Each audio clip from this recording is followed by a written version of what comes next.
So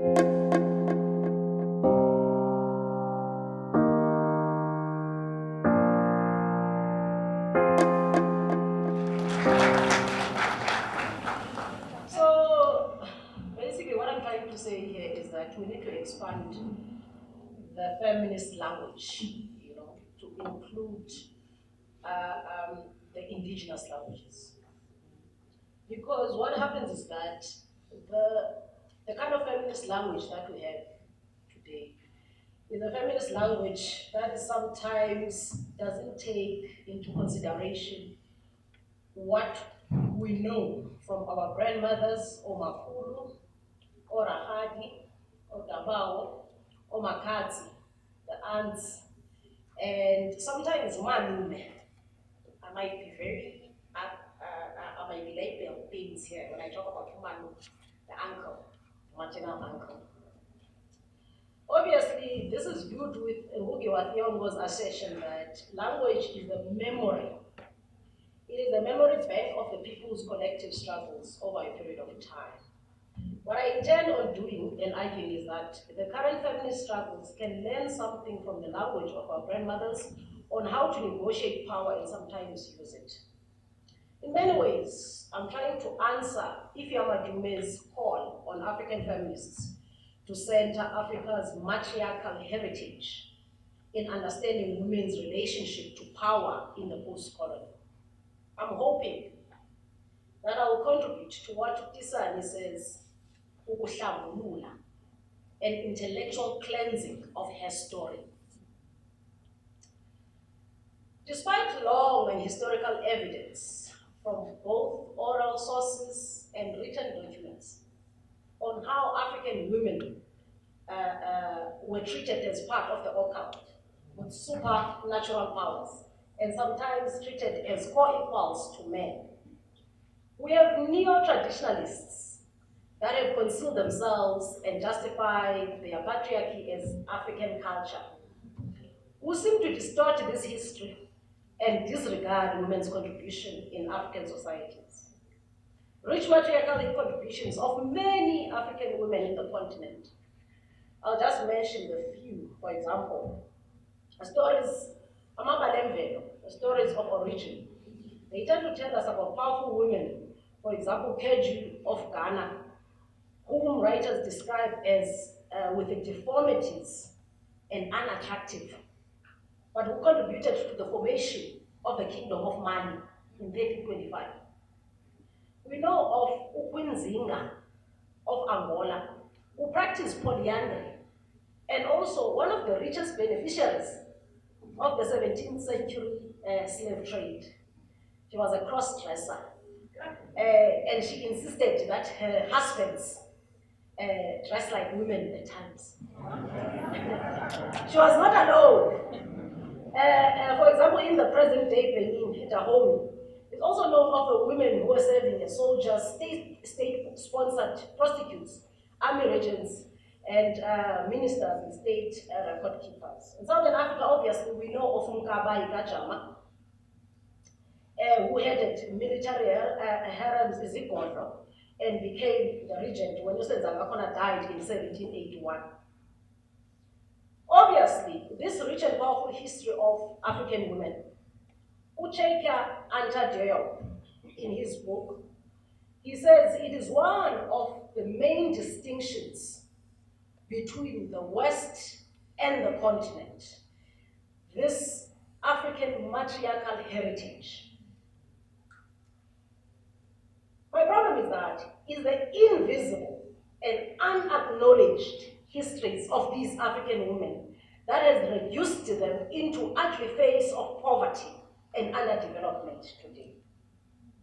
Looking at this history for me is about the recovery of the traditions of knowledge and memory from what we know, so that we can understand the contemporary society. I'm glad there are high school pupils here.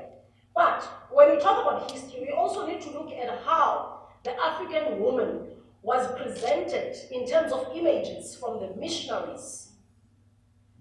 So, for example, one of the beautiful books that I'm currently reading by Patricia Romero's African Women, a Historical Panorama, give details on how the African women were sexualized as the other and thus not rapeable. This, of course, is also key in linking rape and race in Pumla Kola's book, Rape, a South African Life of Man. The encounter in 18th century between the travelers and later missionaries in the Cape tends to focus on women's sexualized bodies. For example, one of the descriptions says, their women have long breasts, long labia, thick lips, curly hair, all become part of what describes, especially the Khoi women in the Cape in the 16 and 1700s. Obviously, we see how this kind of depiction of the African woman, the sexualized body, plays on Umakulu Sarah Batman and the young enslaved little girl, Ukratoa. I can go on and on about the descriptions, how, for example, Uzina Makubane quotes one of the missionaries, when the missionary says, as in most barbarous nations, the lot of the Abafazi women is hard indeed. When young, they are in many instances beautiful, but the hard labor which they commence as soon as they enter the married state, and which may be regarded as a kind of bondage, soon destroys the charms which nature may have gifted them, and they become, at an early age, even disgustingly ugly. I'm about to finish. I think, give us your last sentence on this, and then... Yeah, no, it's fine. Just give me 3 minutes. I do want to be fair with Yes, fine. These historical accounts on how the body and image of the African woman was sexualized is still used even today. For example, if you look at the Mbule Logoniwe's sexual harassment case in 2006, where he says when the young administrator Njongo Nomawen, after the ANC function, was being persisted and sexually harassed, he says, I thought you were a real Xhosa girl. How can you refuse a chief as if I'm an ordinary woman? This we see it with the Zuma case, this we see it with Cheryl Zondi, where the promiscuity of the African woman's body is used. Let me just finish so that, yeah. What I'm trying to say is that, how do we use this rich history of African women and their contribution, obviously, to a feminist discourse, particularly, obviously, disregarded. What I'm trying to say is that, how do we use the understanding of Umafungwashe, the firstborn female among Amaxhosa, who is senior than the male, whether, Umafungwashe, we know, that is the person that Ofungangaye, okay, the power of Umafungwashe. We know that Umakadzi is the conscience of Avenda communities. So much power, advisor to the king. We know about Urahadi, Setswana, and Sesotho. For example, Umalume, who has turned out to be the drunk uncle these days. Umalume plays a very critical role in terms of stepping in when the mother is dead. He becomes the mother, but I can talk about it later on, and how that can help us explain the feminist language to the younger boys that are coming up today.